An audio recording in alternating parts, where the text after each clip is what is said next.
I have been a provider of software systems to real estate agents in the UK for over 20 years. I recently started a straight to consumer YouTube channel providing insights from my 20 years behind the scenes of the realtor industry to help people move home more easily. So they have a bit more of a chance in the game when they're up against the realtors. Gotcha. And have you ever been a real estate agent yourself? No, I've never been one myself, but I mean, years before I even got to the industry, I had girlfriend, best friend, the best man at my wedding. I had this bizarre exposure to it before I even ended up in the industry. But I have had many estate agency clients tell me that um, my understanding of how the industry operates is better than anyone who they've met who's never been an estate agent. That's quite a compliment. Yeah. Okay. When was the last time you purchased a home in the UK? Me personally, Yes. 2005. Oh, okay. Is that the home you're currently in? I still have it. It's not the one I'm currently in. So I started out my very early. I was an investor and a landlord back in the 90s, in fact. Gotcha. So Okay. I've been through the process quite a few times, but not so much recently. Gotcha. Okay. How are real estate agents compensated in the UK? So 95% of cases, it is a success-based fee only, a no sale, no fee commission charged by the selling agent to the seller on completion of the transaction. And that fee is negotiable. And the buyers don't pay any fee. And the buyers also don't typically have representation like they do in the US. There are buyers agents available, but it just doesn't tend to work out because the fee levels in the UK are. I mean, it's funny. I hear the British public complaining about how much estate agents charge, and yet the average fee at the moment for agents is barely 1.5%. So we have amongst the lowest real estate agent fees in the world, but the British are not happy with that, and it's still too much money. And then they wonder why they get a poor service. So the better quality estate agents will be charging 2%, 2.5%. For the kind of sellers who understand that you do get what you pay for, and at the point of an important transaction and life change, you don't want some rookie who's charging peanuts. But unfortunately, a lot of especially first-time sellers have this misconception that all estate agents are the same, therefore just pick the cheapest one. And then they end up having a horrific experience and wondering why. So it's actually, in terms of the fees, the sellers get a good deal here, but in terms of the service levels, on average, it's pretty terrible over here. So yeah, that's the way. Now there are some, and they haven't done very well. You may actually even have heard of Purple Bricks because they came to California briefly. Purple Bricks started up in 2016 as a pay up front fixed fee, but you paid whether they sold or not. So there was they charged about £1,000 and you had a 50-50 chance of selling your home, and there was no incentive for them to get you a good price. That company, having reached a market capitalization on the stock market of £1 billion, was recently sold for £1 to it crashed and burned really badly. They tried in California briefly, it didn't work, it died. There's one other interesting story about a UK agent coming to the US. So you may have heard of Foxtons. It's London's largest estate agent. Okay. Foxtons was a privately run company. He sold for 400 million in 2007, which is very good timing. But just before he did that, it's now a listed company over here. Just before he did that, the private owner of Foxtons tried to launch Foxtons in New York City as an agent charging 2%. And he spent £50 million on trying to launch that business in New York.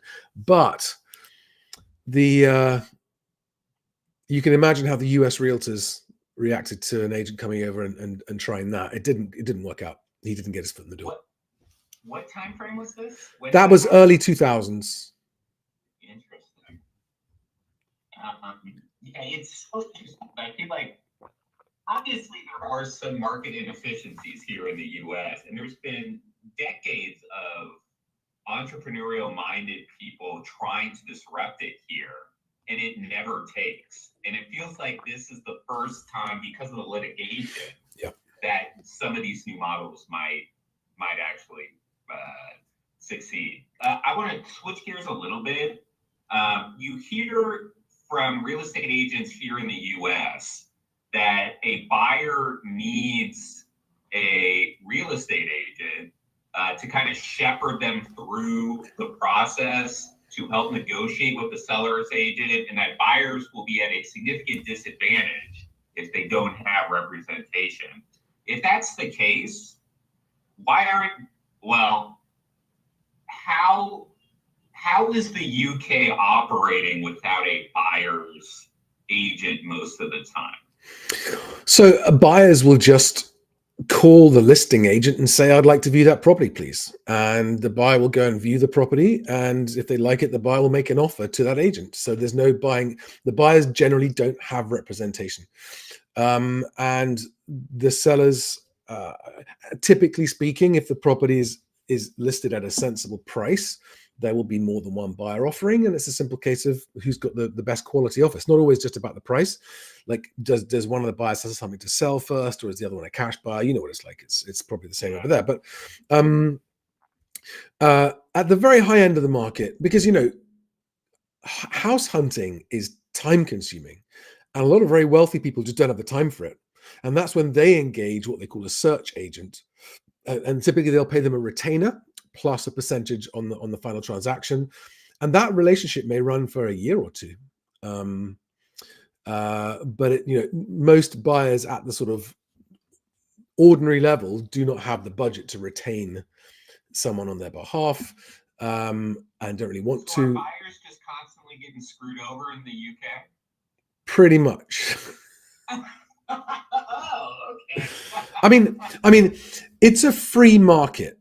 So Yeah.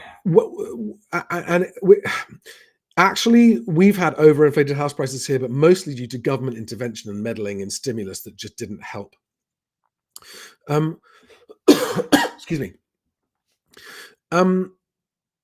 If a home is listed and funded buyers show up,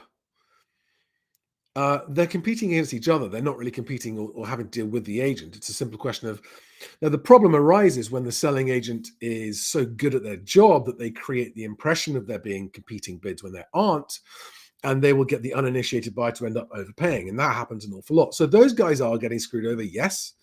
And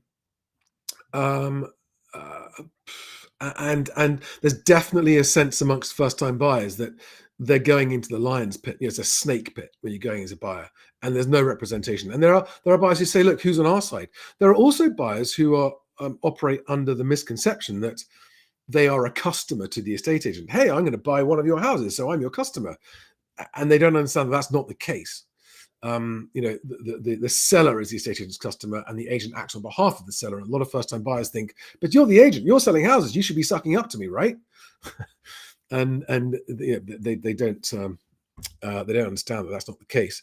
So, I mean, I would say that the US market probably functions better than the UK market. The UK market is, I mean, I don't know how long a transaction takes between the price being agreed and closing. But over here, it's currently an average of 5 months. Wow. That's how bad it is. So, and that opens up all kinds of other problems. So, people's mortgage offers expire before they've completed the transaction. All kinds of stuff happens.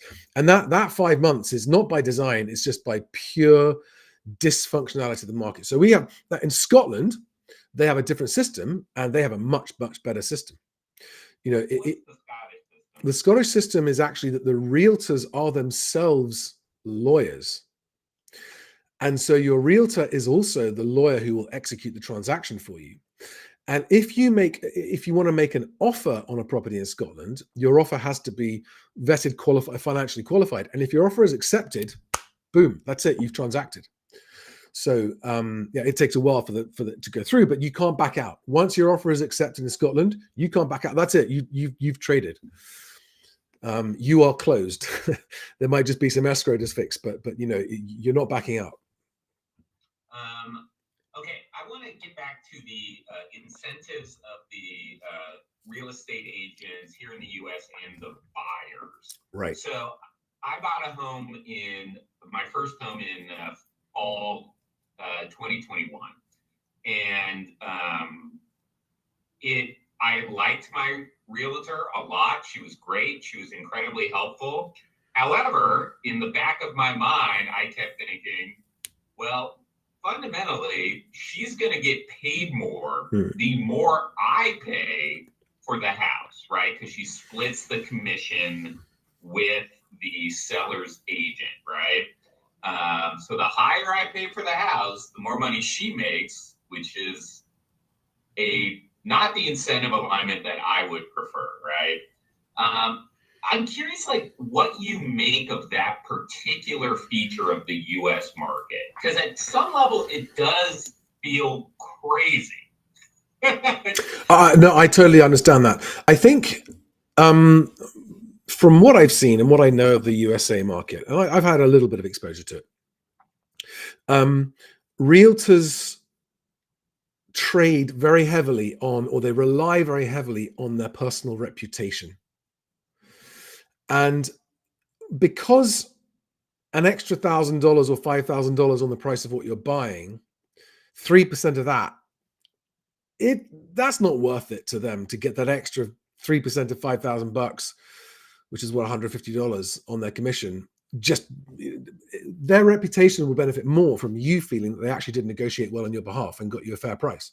So we have the same thing in the UK. A lot of buyers think that the agents just want to pump the price up so that their commission is higher. But actually, that's not actually true. Having had thousands of estate agents as my clients, they're more interested in the transaction happening speedily than they are in exacting the highest price. Now, they do want to get the best price for their client because they want a reputation as an agent that succeeds in getting the best price in the market. But they're more interested in that from a reputational point of view. Like, we are better than our competitors, we get better prices. It's not about the extra commission so much, because a lot of deals fall through and they earn nothing from them. So they're more interested in simply the transaction volumes, if that makes sense, than the value. So, but when it's slightly different for you, because if you are actually effectively, the seller pays the 6% commission and that gets split between the two agents, right?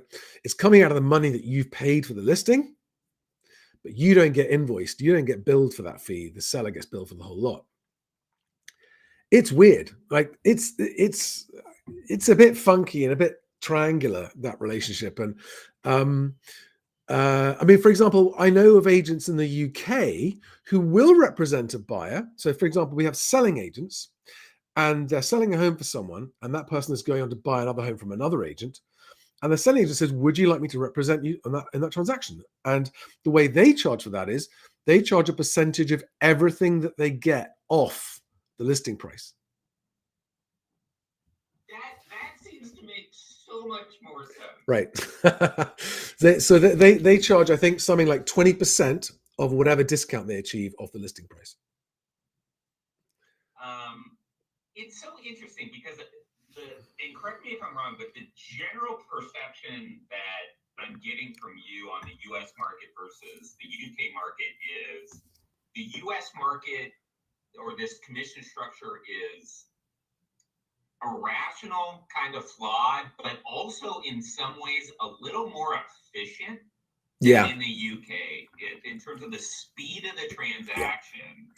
Yeah. So that would be an accurate characterization. Yes, exactly right. I mean, I am a proponent in the UK of sellers to choose their agent based on quality of relationship, professionalism, competence, track record, and to never worry about the fee. Pay the fee your realtor asks you for, because if you like them, right? If you find someone that you like and trust and believe in, don't demotivate them by trying to chip their fee. It's how they make their living. And also, when what a lot of sellers, especially first-time sellers, forget is that wanting a higher price is all well and good until you realize you can't achieve it, and then your move hasn't happened. And actually, then you realize when it's too late, damn, moving was more important. We got the cart before the horse here. We need to find out whatever the market's going to get for our property. So actually, I have this phrase, which is, it's the move, not the money. If you are someone who needs to move home for life reasons, as opposed to an investor or a landlord, it is the move, not the money. And there's no point in slapping a great high asking price on your house and then sitting there a year later with it unsold. I mean, what was the point of the exercise? It only makes sense to find out what offers your property gets. Now, if it's not high enough for you, then you withdraw. But to sit there just waiting for an offer you're never going to get doesn't make any sense. And so good quality agents are worth their money. Would I pay 6% to a UK estate agent to sell my house? No, I wouldn't. And I think it's crazy in the US that the sellers have to pay 6%. But hey, that's how it works. I mean, you guys also have to pay property tax, which we don't. Like, that's crazy. Is it 1% of the property value every year gets paid in tax? Is that right? It depends on the state you're in. Right. Sometimes it's more. Yeah. Wow. Okay. So we haven't got that, but so it swings and roundabouts, right? But I always say that it's a mistake to go with a cheap realtor in the UK, because it means if someone is negotiating the sale of your property, do you want to hire someone that can't even negotiate their own fee? Because they're not going to do a job negotiating you the sale of your house. And so that's point number one. But point number two, more importantly, is that actually people make a huge mistake in thinking that selling a home is easy, and it really isn't. Getting the transaction, maybe finding a buyer is easy and getting an offer agreed is easy, but in this country, getting the transaction over the line and through all the hoops is a nightmare. And the really good agents will hold a deal together when the poorer quality agents will let it fall apart and lose everything. And in that instance, you say to someone after the fact, you know, with the benefit of hindsight, would you have paid 0.5% more to your agent if it meant you got the transaction done? They were like, yes, totally. We would have totally done that. So I always say that it's worth, in the UK, it is worth 2% to a good realtor, even 2.5 maybe if they're really good, right? And the very best ones do charge that. But yeah, that to me is a sensible commission for the value being provided in brokering the transaction, the largest transaction you're ever likely to make as a person, and actually facilitating the move onwards with your life. That is worth. No, that makes total sense. It also seems like because there's a little more variation in pricing on the commission in the UK, realtors can send a signal through their commission amount, right? Yeah. In terms of their quality. Yeah. Whereas here in the US, yes, there's other signals for, how good an agent might be, but fundamentally, I'm going to pay, 6% regardless of whether the agent is good, bad, drunk. Yeah.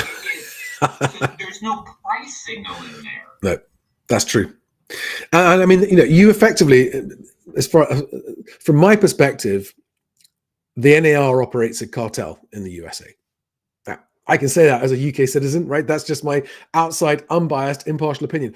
I've also had a lot of dealings in the Australian real estate market, which sits somewhere between the two, between the UK and the US. Realtors in the UK do not have to be licensed,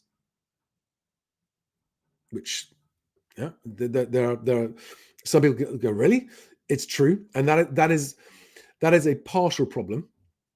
Realtors in Australia must be licensed by law, and having had both UK and Australian realtors as my clients, there was a distinct difference in the level of professionalism and qualification in Australia compared to here, and they got higher fees, but they could still be negotiated.